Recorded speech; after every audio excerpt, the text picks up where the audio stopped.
बागपत पहुंचे समाजवादी पार्टी के प्रदेश अध्यक्ष नरेश उत्तम पटेल। किया आगामी विधानसभा चुनाव में सपा की सरकार बनने का दावा।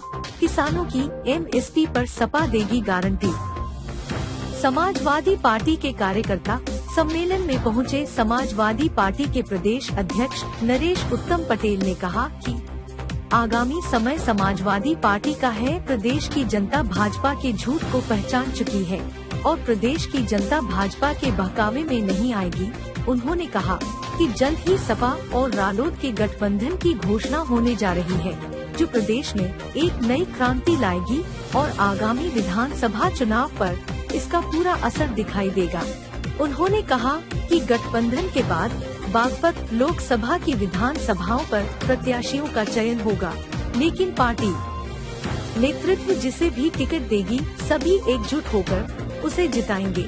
उन्होंने कहा कि पिछले चुनाव में भाजपा ने किसान हित में तरह तरह के वादे किए, लेकिन अब भाजपा का झूठ चलने वाला नहीं है। पहले चल गया था, लेकिन जनता पूरी तरीके से जान चुकी है कि भाजपा ने धोखा किया है। किसानों को उनकी फसलों का मूल्य नहीं दिया। कहा था कि हम स्वामीनाथन आयोग की रिपोर्ट लागू करेंगे, किसानों की फसलों का लाभकारी मूल्य देंगे, लागत से जुड़ा देंगे। महंगाई बढ़ाकर के किसानों को और परेशान कर दिया है। किसान एमएसपी की गारंटी चाहता है। आगामी समय में प्रदेश में सपा की सरकार बनने जा रही है। हमारी सरकार एमएसपी पर कानून बनाएगी, वो गारंटी भी देगी। आज यहाँ आए हो, कुछ आपको बागपत में गुटबाजी कार्यकर्ताओं में? नहीं, किसी तरीके कोई गुटबाजी नहीं। मैं जब आया हूँ सभी लोग बहुत ही संगठित। घटना भी जो है बाहर हुई?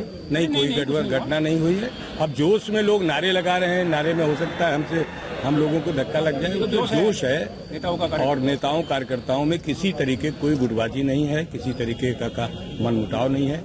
सब लोग संगठित होकर के 2022 का चुनाव लड़ेंगे। भाजपा का दावा यह है कि विकास को लेकर वो जो है आ रही है चुनाव में, जबकि अखिलेश जी बार बार कहते हैं कि उनके किए हुए कामों का उद्घाटन हो रहा है। 2022 में पता चल जाएगा भारतीय जनता पार्टी को।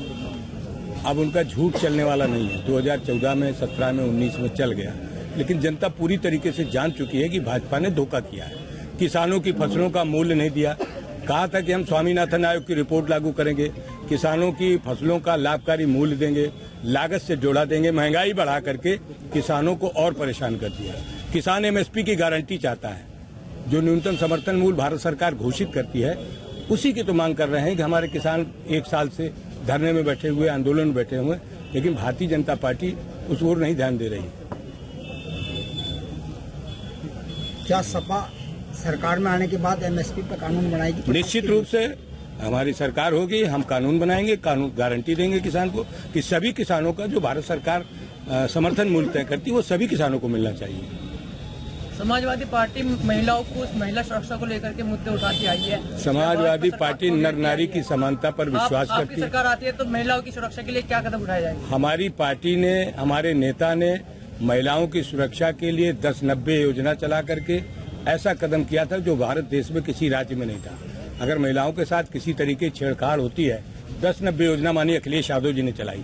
महिलाओं का सम्मान, महिलाओं का अधिकार देना समाजवादी पार्टी की शुरुआत है। अध्यक्ष जी, मेरा सवाल है, मैं हिंदुस्तान से हूँ, हमारा गठबंधन होगा। पहला सवाल मेरा ये है कि कितने दल गठबंधन में आ रहे हैं। दूसरा सवाल, गठबंधन में जब आप सीटें बांटेंगे तो पूरे उत्तर प्रदेश में कितने सीटों पर समाजवादी पार्टी खुद चुनाव लड़ने जा रही है। और तीसरा मेरा सवाल वेस्ट यूपी में खास तौर से मेरठ मंडल को लेकर के है।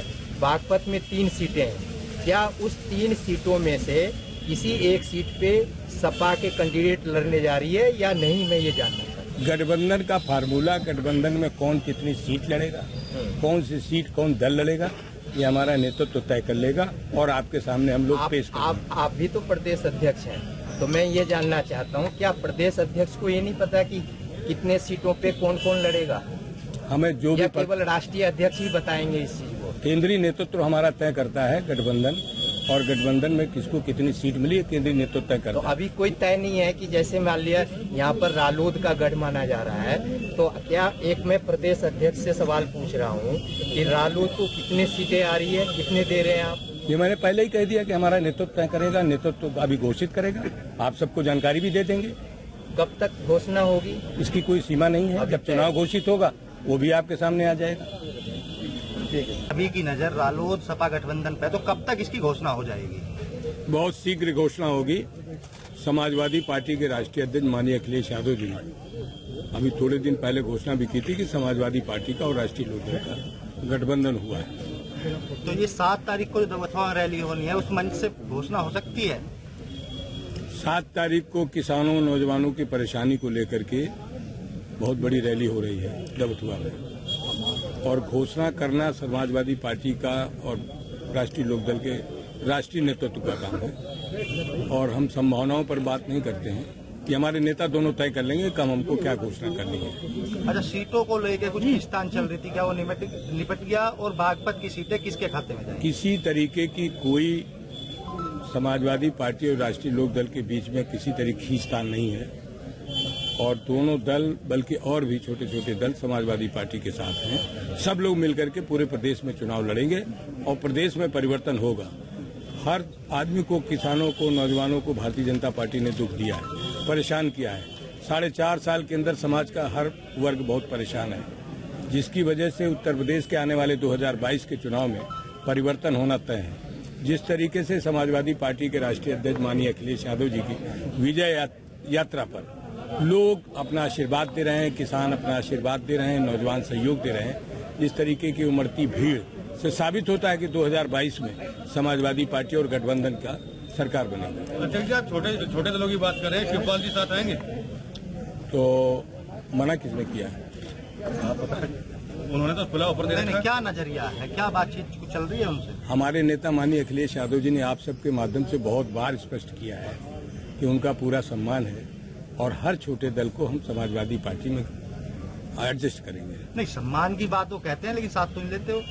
ये फिर बात उन्हीं से पूछ लीजिएगा। अच्छा, वो कांग्रेस से कोई संभावना है गठबंधन में? किसी बड़े दल से गठबंधन के लिए साफ मना किया है कि किसी बड़े दल से गठबंधन का अनुभव ठीक नहीं रहा। छोटे छोटे दलों से समाजवादी पार्टी जो उनको एडजस्ट करेगी। तो क्या मान के चलते हैं प्रदेश में कितनी सीटें? सीट का सही आंकड़ा तो आप मीडिया के लोग हमसे बेहतर आप जानते हो। हम तो समाजवादी पार्टी के कार्यकर्ता हैं। हमको साफ दिखाई देता है कि उत्तर प्रदेश में 2022 में परिवर्तन होगा और माननीय अखिलेश यादव जी उत्तर प्रदेश के मुख्यमंत्री होंगे।